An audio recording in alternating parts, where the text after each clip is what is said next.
Assalamualaikum warahmatullahi wabarakatuh. Bertemu lagi dengan Bu Syarli ya. Nah, kali ini kita akan belajar matematika tentang berbagai macam bentuk pecahan. Apa saja sih berbagai macam bentuk pecahan itu? Yuk kita simak baik-baik ya, kita belajar bareng-bareng ya.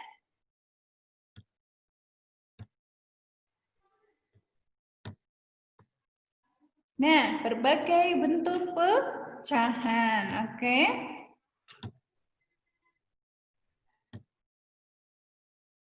Nah, satu, berbagai macam bentuk pecahan. Anak-anakku sekalian bisa buka buku halaman 12 ya.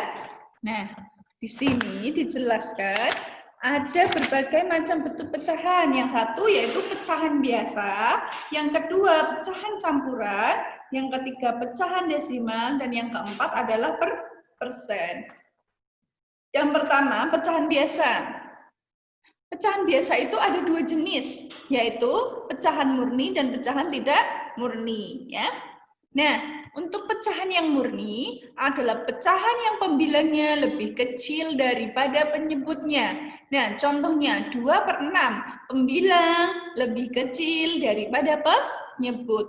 3/4, pembilang lebih kecil daripada penyebut. 7/9, 7 pembilangnya lebih kecil daripada penyebut. Lalu yang kedua adalah pecahan tidak murni. Pecahan tidak murni adalah pecahan yang pembilangnya lebih besar daripada penyebutnya. Misalnya ini 5/3, itu ya contohnya 5/3. 5 itu lebih besar daripada penyebut. Jadi daripada 3 maksudnya ya.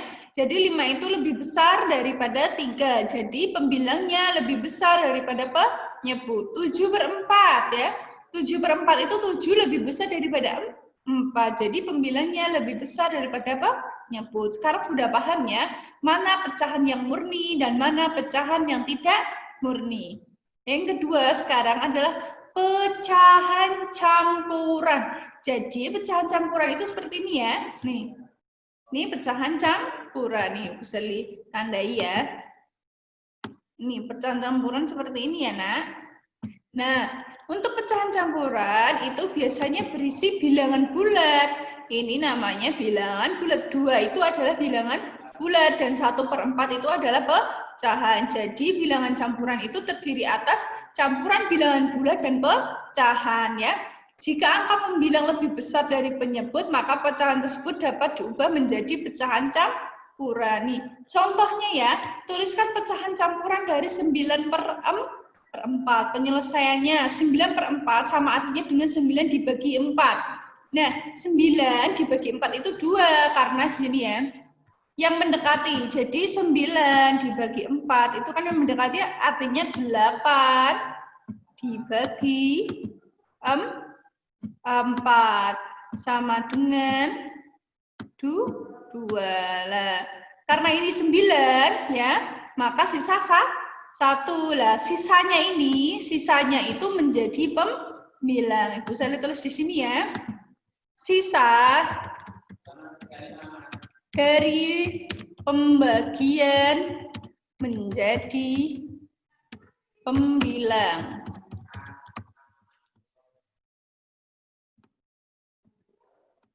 Nah, nih, sisa dari pembagian itu menjadi pembilang. Ini ya.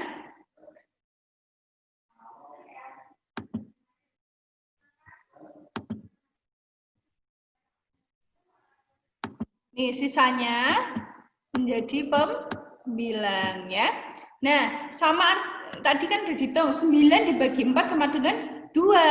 Lah, sisa 1 karena itu sama sama halnya adalah 8 dibagi 4 sama dengan 2, sedangkan 9 dikurangi 8 itu adalah 1, sisanya 1. Nah, jadi 9/4 sama dengan 2. Nah, hasil dari pembagian ini menjadi pecahan campurannya atau menjadi bilangan bulatnya. Nah, 1/4 penyebutnya tetap ya, penyebutnya tetap. Lah, sisanya menjadi pembilang ya.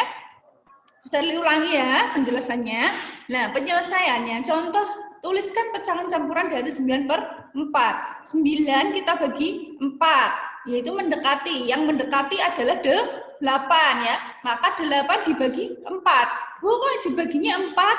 Lah karena penyebutnya adalah 4. Jadi 9 ini dibagi pembilang atau halnya adalah pembilang dibagi penyebut. Sebentar. Bisa ditulis di sini ya. Untuk mencari pecahan campuran, maka pembilang dibagi penyebut. Seperti itu ya.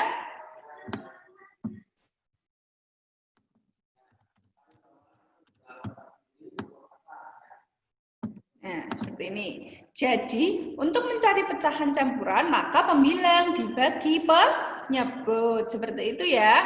Nah, ini contohnya. Pembilangnya 9, dibagi penyebutnya 4, sama dengan 2. Karena yang mendekati, Yang mendekati 9 dibagi 4 itu adalah 8. Nah, 8 itu dibagi 4 sama dengan 2. Maka karena ini 9, dan yang dibagikan adalah 8 bagi 4, maka sisanya 1. Jadi 9 dibagi 9/4 sama dengan 2, 1/4.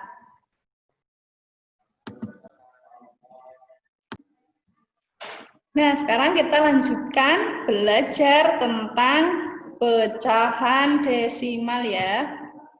Nah, pecahan desimal ya. Jadi pecahan desimal itu adalah pecahan per 10, per 100, per 1000 dan seterusnya yang dituliskan dengan menggunakan tanda koma seperti ini. Misalnya ya. 1/10 itu sama dengan 0,1 ya. Terus misalnya 50/100 itu kita tuliskan sama dengan 0,50.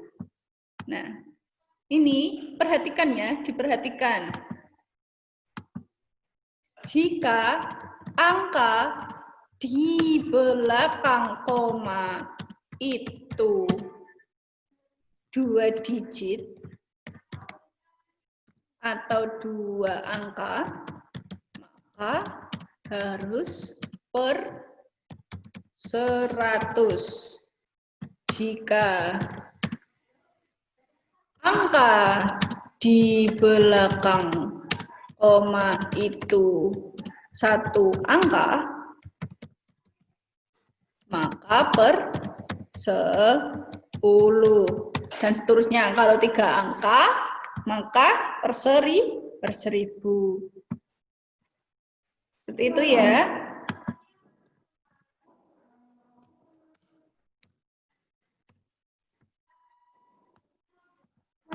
Nih misalnya 0,5 pecahan desimal dengan 1 angka di belakang koma. Nah, karena ini berarti kalau ini dijadikan pecahan adalah 5/10.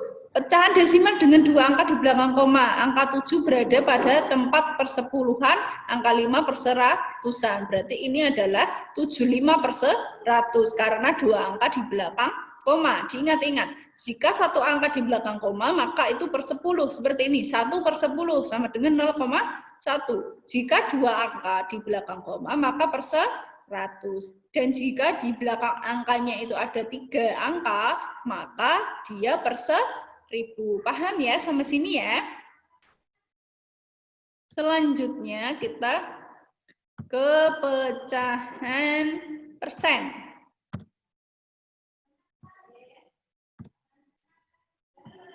Oke, bisa dibersihkan dulu.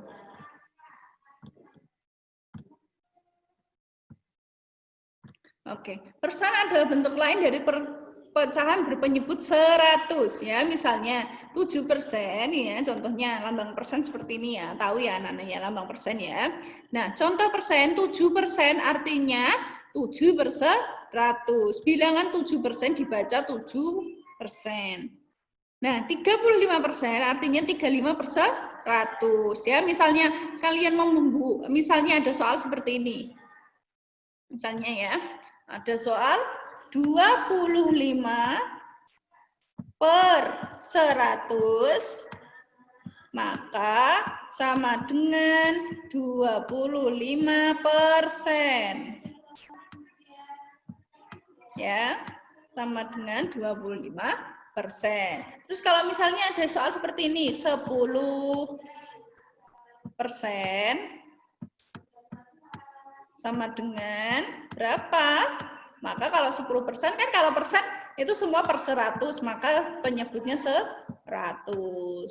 Nah, karena ini 10, maka di sini 10/100. Seperti itu ya. Semoga anak-anakku sekalian paham apa yang dijelaskan oleh Bu Shirley. Mohon maaf apabila Bu Shirley ada kesalahan dalam menjelaskan ya. Itu saja dari Bu Shirley ya. Itu saja dari Bu Shirley. Mohon maaf apabila ada kesalahan. Wassalamualaikum warahmatullahi wabarakatuh. Sampai jumpa lain waktu.